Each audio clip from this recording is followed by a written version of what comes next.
Hey guys, today I would like to show you how to produce a yield curve in Excel using the market instruments of deposits, futures and swaps, and also incorporating a cubic spline interpolation scheme.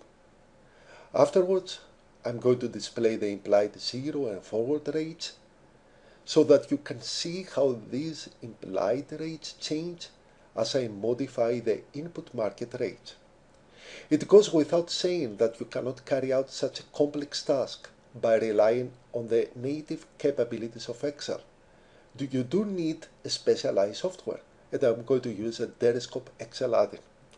So let's get started by selecting an empty spreadsheet cell. Now we go to the task pane, and first we change the viewing filter from equity to interest rates. And then under type we select market and then yield curve. Now you see the set of input parameters, the currency and the flat rate, but we would rather like to use market input, so deposits, futures and swaps. But this is not visible anything we can do here. This is only because the option parameters are hidden. Let's go up here in this little box and click on it. So all optional parameters are visible. We can now go ahead and deselect the use flat rate choice, which makes visible a possibility of input parameters below it. Before we go ahead and select deposit, futures and swaps, I would like to draw your attention under this parameter here called modeled quantity, which is currently set by default to forward rate. The model quantity is actually what is mathematically modeled in order to apply the interpolation in such a way that the yield curve is constructed. Apart from forward rate, you still have the choice of the discount factor or the zero yield. But we keep the forward rate choice for now. Underneath, under interpolation method, the current choice is linear. We would rather change that into cubic. Let's do that and set cubic here. Under interpolator, the contents are this here. They provide a fine-tuning of how the cubic interpolation is undertaken.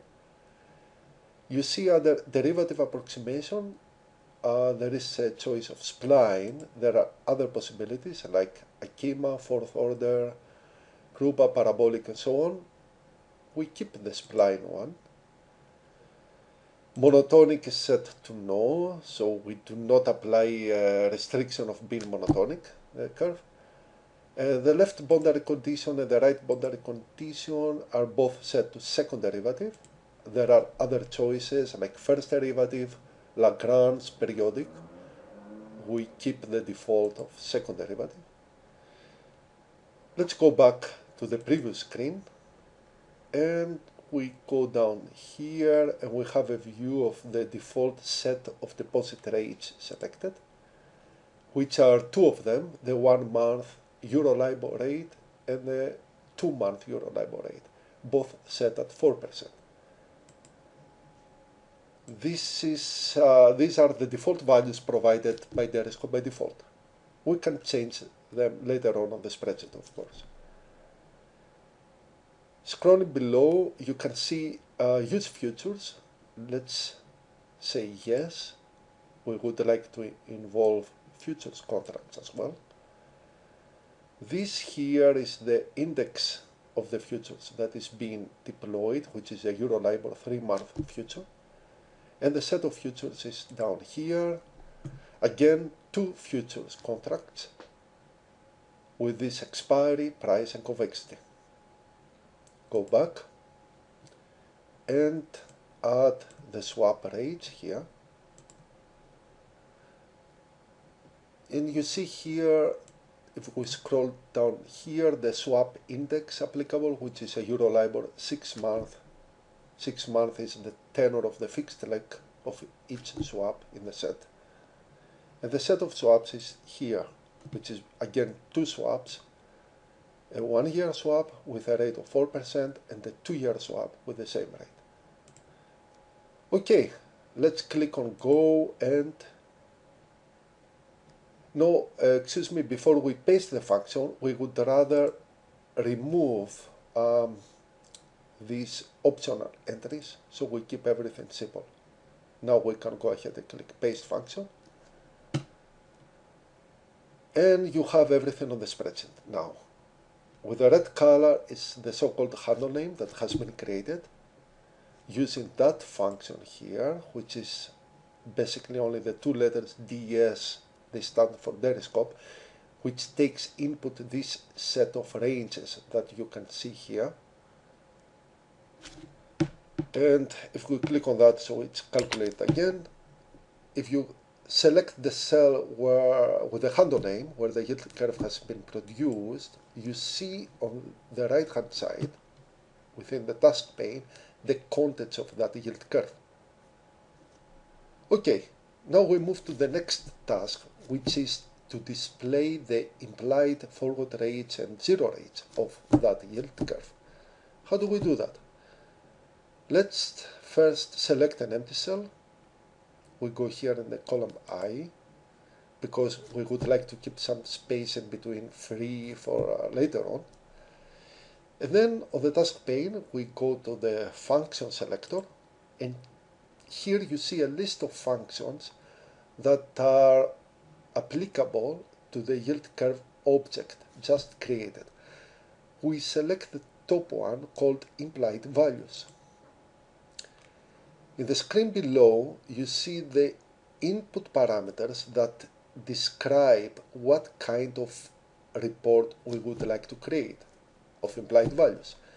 So these parameters basically specify the type of forward yields that we would like to see, the frequencies down here, how often, so the observation pattern of these yields, and on the top here, the use dates decides basically the format of the maturities, whether have to be expressed as dates or as numbers in annual units. We choose the later, so we deselect this choice here, because the chart we're about to create a bit later on will be easier to view this way. Let's change the last maturity time from 10 years to 1 year to keep things simpler, and change the frequency from annual to monthly. Okay, now we can go ahead and click go, paste function, and that basically creates that function again on the cell I1.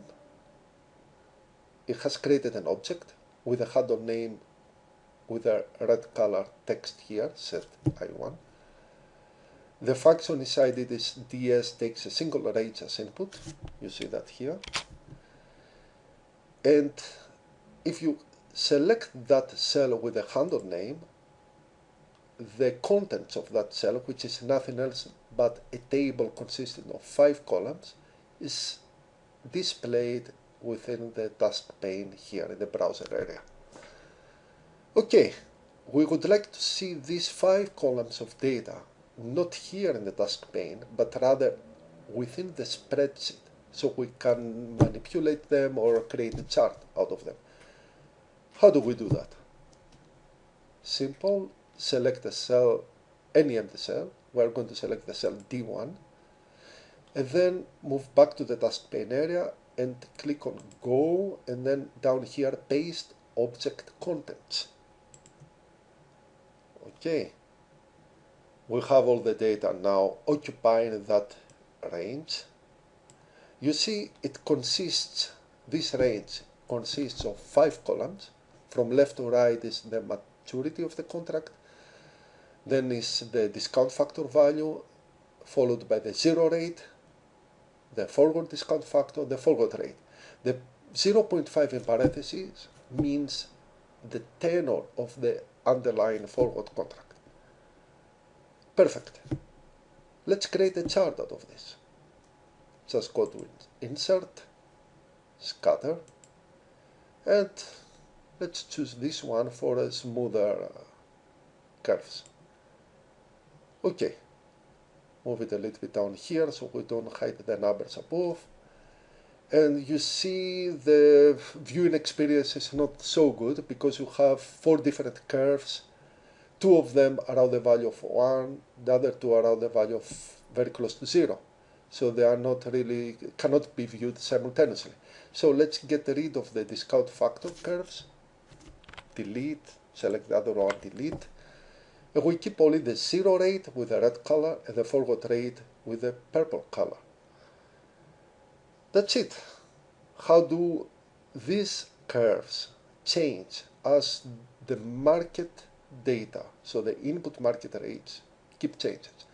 Easy. Let's go to the 1 year swap rate, which is currently 0.04, meaning 4%, and shift it a little bit upwards, so 0.05 to 5%. You see a dramatic change, of course, in both 0 rates and forward rates.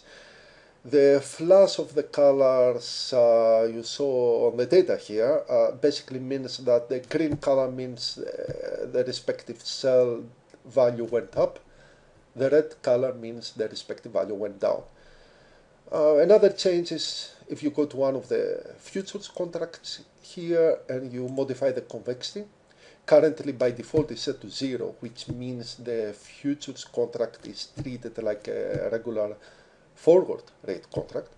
Let's make a convexity of 5 basis points, so 0.0005, and you see a small change again being affected. That brings me to the end of the talk today. We managed to create a yield curve, display implied quantities of that yield curve, and also observe how these implied quantities, also the 0 rates and the yield rates, keep changing as the market input data changes. Thanks for watching. Bye.